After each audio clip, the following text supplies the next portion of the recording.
Good afternoon and welcome to Money Health TV. My name is Jay Mattier. And I'm his sidekick, Robert Thomas.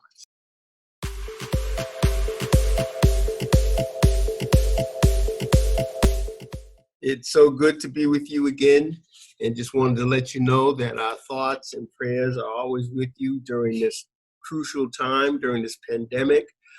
We've been through for about 6 months now. I know it's really a strain and stress on a lot of people, but we're here to give you encouragement and see if we can help provide any information and tips to help you through this process.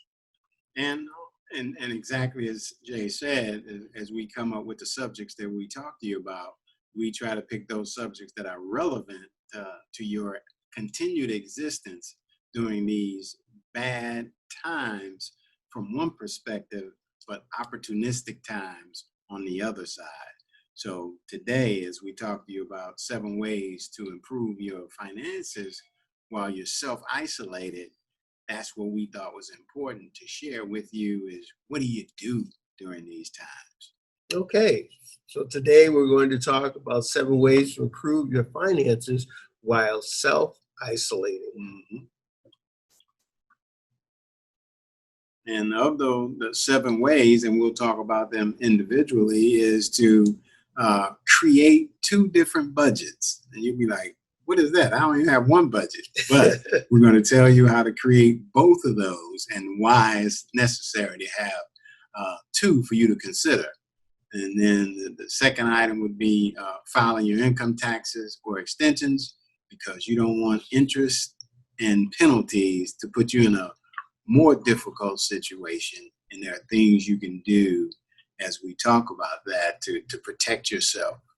Securing a lower credit card interest rate, ask for help if you need it. That's why we're here. That's really important, Rob, because people just tend to, they just won't ask for help. They'd rather lose anything than to go and see if somebody can help them out. So right. So don't be too proud. Right. As the Temptations would say, and you're not begging, but don't be too proud to beg or ask for the help that you actually need. And then compare auto insurances, and that's a place where you can save significantly during the course of a year. Review your monthly subscriptions, because there may be some that you can eliminate during these particular times and pick them up when necessary. And then actually getting cash back for various purchases, because people, just like us, businesses are in situations also. So they're trying to come up with ways to secure your business and to grow their business. So if you're aware of those and in tune with it, you can make some money and that'll help your financial situation. So those are the 7 things, and we're going to talk about them, and we'll alternate in discussing them with you, and we'll both chime in when we hear a point. So we'll let Jay start off with the 2 budgets. Great. So this is number 1, create 2 different budgets. We're going to get into why that's necessary. With so much uncertainty in the job market these days, now is a good time to create a budget or revisit your existing budget. Our advice is that you actually have 2 budgets. One is encompassing of everything. The first budget you create for a typical month that includes 5 things. Basically, you want to calculate your income. You want to list all your expenses. You want to analyze your spending and set some goals around those parameters. You also want to make sure you record everything, because unless something is documented, it's not real. And you want to knock out debt and build up your savings as soon as possible. The second budget is sort of a bare bones budget, and that one is to help you distinguish what you really need, the essentials that you need to live on. So when creating an emergency fund, which is one of the things that we recommend that you do first, that you have an idea of what the essentials living needs are, and you can base your emergency fund on that. Typically, we want you to start with 3 to 6 months, increase it as you get increases, but to just start off with something, start off with $1,000. Just do it and do it now so that you'll be on your way to that.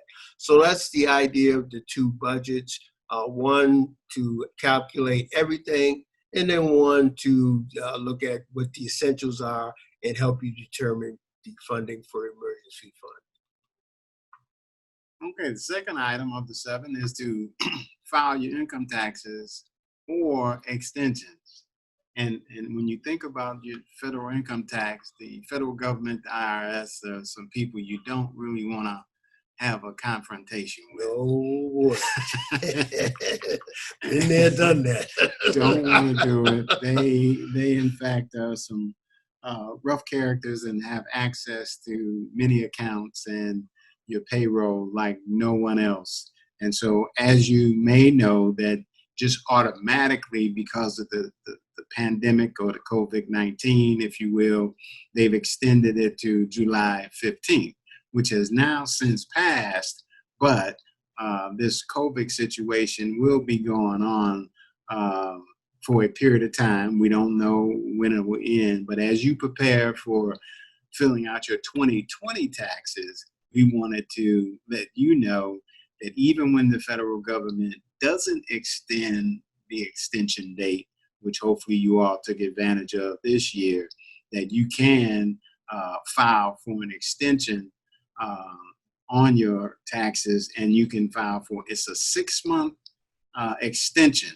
But let me be perfectly clear on this. It's a 6-month extension as it relates to filing your taxes, but you need to actually pay any money that you think you may owe as you file that extension. Matter of fact, they have a form that you could fill out called 4868 that is an application to auto extend.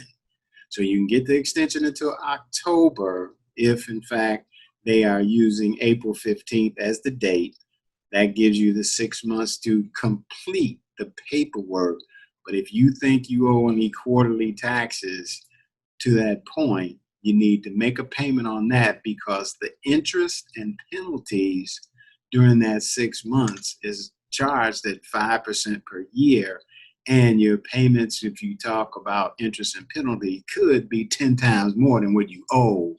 And you don't want that to be the case. Right, because that's compounded daily. Oh, man, it's an ugly thing. But file your taxes, because that just keeps you and your whole financial family situation out of the hands and the sight of the IRS.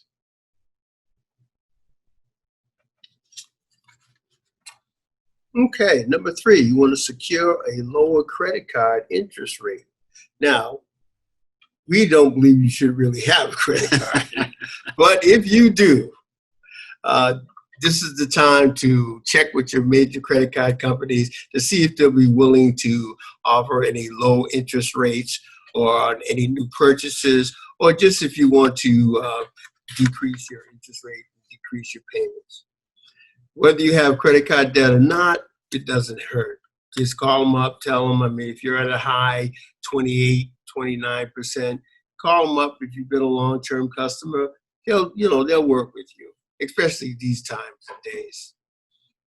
Everyone should have an emergency credit card at a low interest rate. But let me say, and I don't want to contradict myself, that we don't believe in credit cards. However, an emergency credit card that you tuck away and only used for emergencies is acceptable. And that's on top of your emergency fund, because if your emergency fund exists, you might not even need to go into a credit card, or you might need to use a credit card until you can get to your emergency fund to pay off the credit card. And if you pay it off the very next month, you don't pay interest. It's just a fail-safe in the financial security and financial planning of your estate, that you should have that somewhere. Don't put it in your wallet, because if it's in your wallet and you have a $7,000 credit limit, when it comes to that new piece of jewelry you want to buy, you have a tendency to whip it out and buy it. This is a card that you have for special cases, special situations, that you have tucked away, and you only use it in emergencies. So at any rate, call your credit card companies on the phone, ask about lowering your interest rate, or even if you're having difficulties making payments, they might be able to do a deferment, or they might be able to have some type of arrangement for you. And these days, it is a new practice and a new normal that they are actually understanding and offering people those extensions and actually uh, lowering the rate or delaying or deferring the payments. So it's not odd to ask for such a thing, which leads to number 4, where we were talking and joking earlier, ask for help if you need it. And again, because of the pandemic and because they understand what's going on, and as people struggle, they struggle. If you ask for help and communicate with your credit card or bill collectors or people that you have issues with, such as your car note, your rent, your mortgage, your auto loan, and even your utilities. I've seen them advertising on television that, you know, they're telling you that they're willing to help you and that they're willing to defer. And so don't be afraid to communicate. This is one of those times where making a phone call, taking the time, may show dividends in you communicating with them and being upfront, letting them know your situation. I would tell a quick story. Matter of fact, I think I might be able to sneak it in without having my boss be mad at me.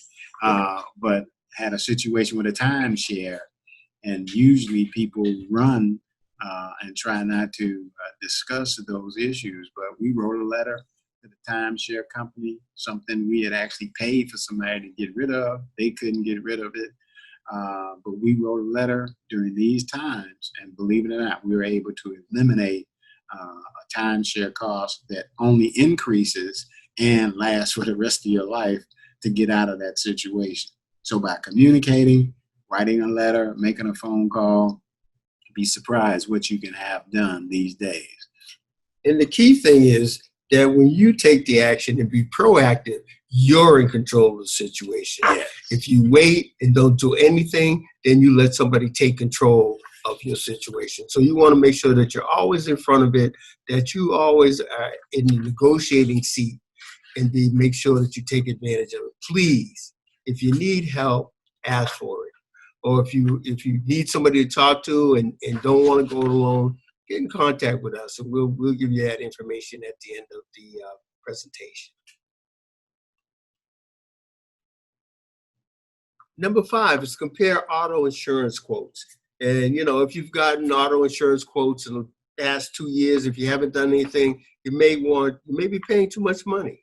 So start by identifying the best auto insurers. I mean, you hear the commercials, Allstate, 40% save time, 15%, 75 years. You've heard of all. So what you want to do is obtain quotes from a handful of those issuers, either online or by phone. And before you get your quote, make sure you have your policy available so that you know apples to apples, comparing the prices so that you can make sure the quote is the exact same thing that you're already paying for. All right, number 6, kind of like goes back to budgeting, but you want to review your monthly subscriptions. And the one that I just found out that can save a lot of money is the cable bill. And then what happens is that if in fact you have 4 TVs with 4 cable boxes, that you're paying, say, $43 per box. Well, the fact of the matter is, if you have a smart TV, you can actually subscribe to your provider, get their app, which the app helps you eliminate the need for the box. Right. So now you could turn in 3 boxes, save yourself $120 per month, and use that to build up your emergency fund. And so by reviewing subscriptions that you may have, whether it be in a magazine, whether it be a credit card that has actual annual fees, whether it is your cable, whether it's any kind of membership you may have, say season tickets to a basketball game that they're not having, and they're actually showing them on television because they're in the Dome in Orlando.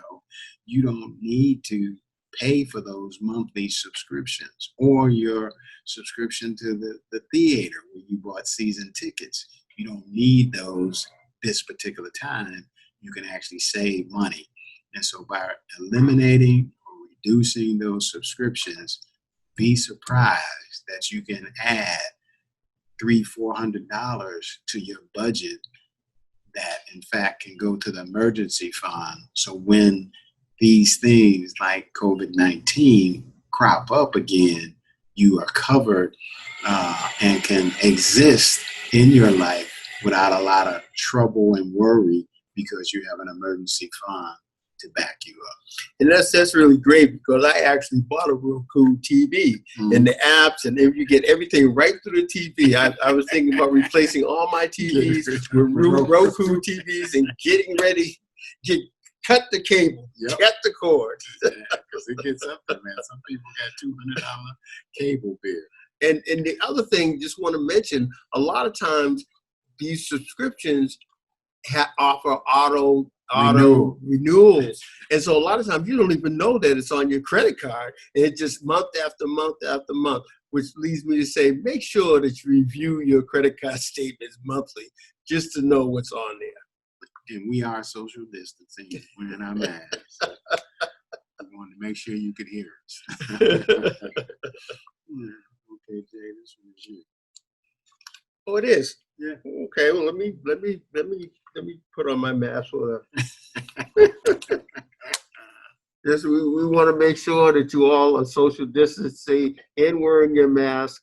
Number 7 is to get cash back from various purchases. So we know now that a lot of your grocery stores, your gas stations, your major retailers, just about everywhere you can have some type of rewards program or cash back.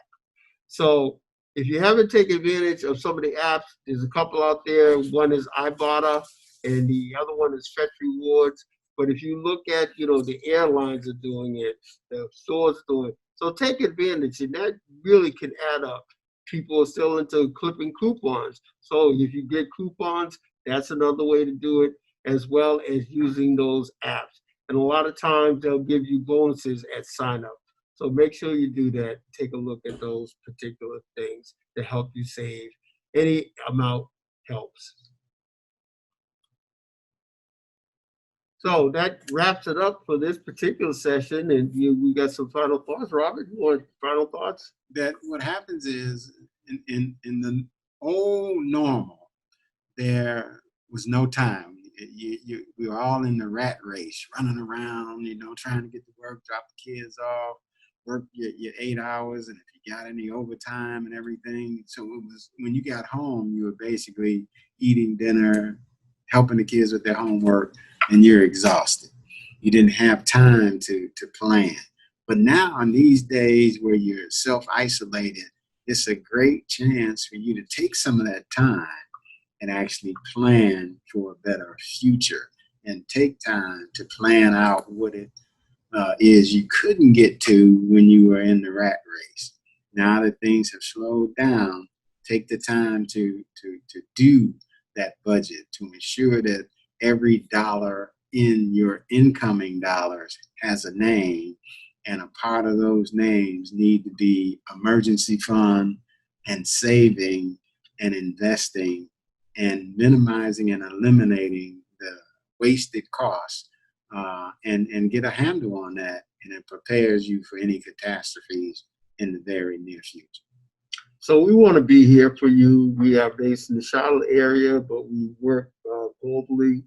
But for more ways to improve your finances, visit us at J. Maddie and Associates. That's www.jmacoaching.com. We're also Money Health TV, which is on YouTube, or you can give us a call at 887-993-4863. 887-993-4863. for a complimentary conversation.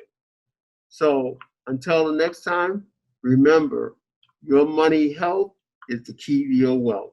Until next time, Be safe and God bless. and God bless.